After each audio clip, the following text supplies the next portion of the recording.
Brought to you by Biz Analyst by खाता book.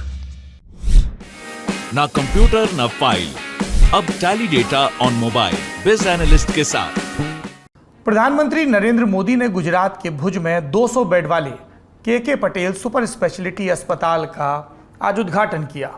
Video conferencing में बोलते हुए प्रधानमंत्री मोदी ने बड़े दावे के साथ एक बड़ी भविष्यवाणी की। कहा कि केंद्र सरकार की हर जिले में कम से कम एक मेडिकल कॉलेज स्थापित करने की योजना है, ये होने जा रहा है, जिसकी वजह से देश को अगले 10 सालों में रिकॉर्ड संख्या में डॉक्टर मिलेंगे। अक्सर आबादी के अनुपात में डॉक्टरों की कमी का हवाला दिया जाता है, इसे ही दूर करने के प्रयासों का उल्लेख प्रधानमंत्री ने आज किया। अगली सुर्खी प्रधानमंत्री नरेंद्र मोदी के संसदीय क्षेत्र वाराणसी से जुड़ी है। काशी विश्वनाथ ज्ञानवापी मस्जिद केस में जिला अदालत ने एडवोकेट अजय कुमार को कमिश्नर नियुक्त करने का फैसला किया। नियुक्त कमिश्नर को 19 अप्रैल को मंदिर मस्जिद परिसर का दौरा कर वीडियोग्राफी करने का आदेश दिया गया।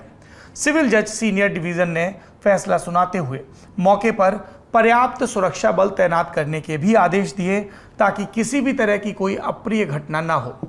याचिकाकर्ता ने परिसर के निरीक्षण, रडार अध्ययन और वीडियोग्राफी के लिए कोर्ट से आदेश मांगा था। ज्ञानवापी मस्जिद को लेकर कुछ गुटों के द्वारा दावा किया जाता है कि इसके नीचे बड़ा ज्योतिर्लिंग है। ढांचे की दीवारों पर देवी देवताओं के चित्र भी प्रदर्शित हैं। दावा किया जाता है कि काशी विश्वनाथ मंदिर को साल 1664 में औरंगजेब ने नष्ट कर दिया था। औरंगजेब ने मंदिर के अवशेषों पर मस्जिद बनवा दी थी, जबकि मुस्लिम पक्ष इस दावे को खारिज करता है। अंजुमन इंतजामिया मस्जिद कमेटी और सुन्नी सेंट्रल वक्फ बोर्ड की तरफ से दाखिल प्रतिवाद में कहा गया कि यहाँ कभी मंदिर नहीं था, न ही औरंगजेब ने कभी तोड़ा। यह मुस्लिम पक्ष का दावा है कि मस्जिद यहाँ बहुत पहले से कायम है। पहली बार राम मंदिर आंदोलन के दौरान साल 1991 में इस विवाद को लेकर भी मुकदमा दाखिल हुआ था। पूजा की अनुमति मांगी गई थी। इलाहाबाद हाईकोर्ट ने स्टे ऑर्डर लगाते हुए 1993 में यथास्थिति बरकरार रखने का आदेश दिया था। स्टे ऑर्डर की वैधता पर सुप्रीम कोर्ट में भी सुनवाई हुई। सुप्रीम कोर्ट के फैसले के बाद 2019 में फिर से वाराणसी की जिला अदालत में मामले की सुनवाई शुरू हो गई। 8 अप्रैल 2021 को वाराणसी की कोर्ट ने मस्जिद के पुरातात्विक सर्वेक्षण का आदेश दिया।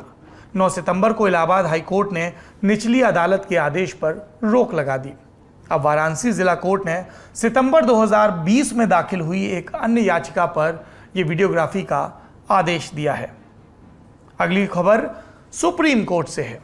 मन करता है कि कुछ मामलों की सुनवाई अगर लाइव देख सकते तो कितना बढ़िया रहता। पता चलता कि कोर्ट में सुनवाई कैसे होती है। जैसा फिल्मों में दिखाया जाता है वैसा ही ऑर्डर नुमा या फिर कुछ और। बहुत जिज्ञासाएं कोर्ट को लेकर रहती हैं। भूमिका और इच्छाओं में ही खबर है अगले साल सुप्रीम कोर्ट का टीवी चैनल आ सकता है। जनता से जुड़े खास मुकदमों की सुनवाई के सीधे लाइव प्रसारण की व्यवस्था की जा सकती है। सुप्रीम कोर्ट की ई कमेटी इस बारे में विचार विमर्श कर रही है और जल्द ही कमेटी इस पर फैसला भी करेगी। सुप्रीम कोर्ट के न्यायाधीश और ई कमेटी के अध्यक्ष जस्टिस चंद्रचूड़ ने बताया कि संसद टीवी की तर्ज पर सुप्रीम कोर्ट का भी एक अलग चैनल होगा। उस पर सुप्रीम कोर्ट में जो महत्वपूर्ण मुकदमों की सुनवाई हो रही है और कार्रवाई हो रही है, उसका सीधा प्रसारण मुमकिन होगा। कोविड काल के दौरान इस चैनल का आइडिया आया। 20 मार्च 2020 से वीडियो कॉन्फ्रेंसिंग के जरिए सुप्रीम कोर्ट की कार्रवाई ऑनलाइन 2 साल तक चली। ये व्यवस्था भी ऐप के जरिए सीधे प्रसारण जैसी ही है। फिलहाल इसे देखने का अधिकार कुछ अधिकृत लोगों तक ही सीमित है। अगली सुर्खी केंद्र सरकार ने केंद्रीय विश्वविद्यालय में सांसद और कलेक्टर कोटे को खत्म करने का बड़ा फैसला लिया। देश भर के केवी स्कूल में अब तक सांसद कोटे से करीब 7,500 एडमिशन लिए जाते थे। प्रति स्कूल 10 एडमिशन सांसद कोटे से हो सकते थे। कलेक्टर यानी डीएम के पास भी 17 नामों की संस्तुति करने का अधिकार था। साल 1975 में केंद्र सरकार ने केंद्रीय विद्यालयों में विशेष योजना के तहत सांसद कोटा का निर्धारण किया था। इसके तहत लोकसभा और राज्यसभा के सभी सांसदों के लिए सीटों की संख्या तय की गई थी। इसके माध्यम से जनप्रतिनिधि अपने क्षेत्र के प्रमुख और ज़रूरतमंद लोगों को ये सुविधा दे सकते थे, लेकिन अब इस व्यवस्था को खत्म करने का फैसला किया गया है। इसके पीछे तर्क था कि इसका दुरुपयोग हो रहा है। बीते सत्र में लोकसभा में कांग्रेस सांसद मनीष तिवारी ने भी सांसद कोटे की सीटों को खत्म करने की मांग सदन के सामने रखी थी, तभी से चर्चा थी। बीजेपी सांसद सुशील मोदी भी लगातार इसके खिलाफ मुहिम चला रहे थे। सुनिए इस फैसले पर उन्होंने क्या कहा। कि ये जो क्लास की जो क्षमता है नई शिक्षा नीति कहती है कि एक शिक्षक और 30 छात्र होना चाहिए। इसमें एक एक कक्षा में 50-60 तक बच्चे चले जाते हैं। तो इसलिए, और दूसरा कि लोकतांत्रिक व्यवस्था में और किसी को डिस्क्रिशनरी पावर हो, ये आज के ज़माने में उचित नहीं है। चाहे वो पीएम हो, डीएम हो, सीएम हो या एमपी हो, कोई हो, किसी को भी कोई डिस्क्रिशनरी पावर नहीं होना चाहिए। तो इसलिए हम लोग लगातार ये मांग करते रहे कि लोकतांत्रिक व्यवस्था में ये उचित नहीं है। और दूसरा कि देखिए, एमपी के पास सैकड़ों लोग आते हैं, कोटा है 10 का, अगर कल बढ़ाकर 20 कर देंगे, 30 कर देंगे तो 1000 लोग आते हैं, तो 30 लोग खुश होंगे, बाकी लोग नाराज होंगे।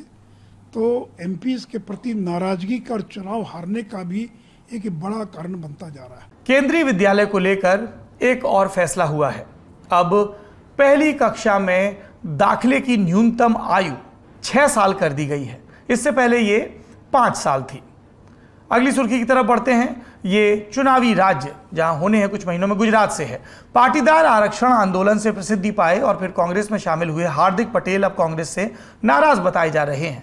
अंबेडकर जयंती पर सूरत में बोलते हुए उन्होंने कहा कि गुजरात की जनता हमसे उम्मीद रखती है और इस उम्मीद पर खरा उतरने के लिए हमें जल्द से जल्द फैसला करना पड़ेगा। हार्दिक के इस बयान के बाद उनके आम आदमी पार्टी में जाने की चर्चा हो रही है। हार्दिक ने पार्टी आलाकमान पर यानी कांग्रेस पर बात न सुनने का आरोप लगाया। कहा कि हमारा संविधान खुलकर सच बोलने की आज़ादी देता है और मैंने सत्य बोला है। मुझे भरोसा है अच्छा होगा। हमने 100% कांग्रेस को समय दिया है और आगे भी दूंगा।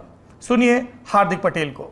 सच बोलना अगर गुनाह है तो आप मुझे गुनहगार मान सकते हैं। और आज गुजरात की जनता हम लोगों से उम्मीद करती है। उस उम्मीद पर खरा उतरने के लिए हमें जल्द से जल्द फैसले करने पड़ेंगे। पर उससे बड़ी कोई बात नहीं है। पार्टी के भीतर छोटी मोटी नाराजगियां रहेगी, पार्टी के भीतर एक दूसरे के खिलाफ आरोप प्रत्यारोप हो गए। मेरा सवाल ये है कि जो गुजरात के लिए हम लोगों को काम करना है, जो श्रेष्ठ गुजरात और बेहतर गुजरात बनाने का जो फैसला हम लोगों ने साथ मिलकर लिया है, उस फैसले को बेहतर बनाने के लिए, उस फैसले को सफल बनाने के लिए साथ मिलकर काम करना बहुत जरूरी है। आपकी नाराजगी क्या है कांग्रेस पार्टी? देखिए, जल्द से जल्द फैसले होने चाहिए। आज डॉक्टर बाबा साहब आम्बेडकर की जयंती है। हमारा संविधान सच बोलने के और खुल के बोलने की आजादी देता है। तो मैंने सच और खुल के बोला है। मुझे भरोसा है कि जल्द से जल्द अच्छा होगा। मैंने आज तक 100% कांग्रेस में दिया है, आने वाले दिनों में भी दूंगा और गुजरात में बेहतर निर्माण का काम करेंगे। और हार्दिक पटेल के इस बयान के बाद आम आदमी पार्टी की बाछें श्रीलाल शुक्ल की राग दरबारी के मुताबिक जहां कहीं भी हैं खिल गई। सुनिए कैसे हार्दिक स्वागत के लिए तैयार है आप। देखिए, हार्दिक भाई, नरेश भाई और उन जैसे कई हमारे साथी हैं जो गुजरात की जनता का आवाज़ बनते आए हैं। समय समय पर उन्होंने अपनी आवाज़ रखी है, गुजरात के लोगों के हित में आवाज़ रखी है, शिक्षा के लिए आवाज़ रखी है, समाज के लिए रखी है। तो एक छोटी सी बात में मैं कहना चाहूँगा कि जो लोग गुजरात की जनता का आवाज़ बनना चाहते हैं, गुजरात को बीजेपी की तानाशाही से छुड़ाना चाहते हैं, उन सबको आम आदमी पार्टी में आना चाहिए। मैं सबका स्वागत करता हूँ, निमंत्रित भी करता हूँ आपके माध्यम से कि वो एक बार सोचे कि उनके जैसे जुनून वाली, उनके जैसे संघर्ष करने की भावना वाली और उन्हीं के जैसी युवा पार्टी कौन है, वो है आम आदमी पार्टी। तो अब कांग्रेस में रहकर कांग्रेस के सामने शिकायत करने में अपना वक्त गुजारने से अच्छा है कि आम आदमी पार्टी से जुड़कर गुजरात के लोगों की आवाज़ बने। नवंबर दिसंबर में गुजरात में चुनाव होने की संभावना है और उससे पहले लगातार खबरें आ रही हैं। गुजरात चुनाव को लेकर आम आदमी पार्टी भी जोर शोर से तैयारी कर रही है। बीजेपी भी अपना कुनबा दुरुस्त कर रही है। उधर हार्दिक पटेल की नाराजगी के बीच गुजरात कांग्रेस के उपाध्यक्ष और पिछले चुनाव के सबसे अमीर उम्मीदवार रहे इंद्रनील राजगुरु के भी कांग्रेस छोड़ने की खबर आई। वो आज ही आम आदमी पार्टी में शामिल हो गए। आपको उन्होंने कांग्रेस से बेहतर विकल्प भी बताया।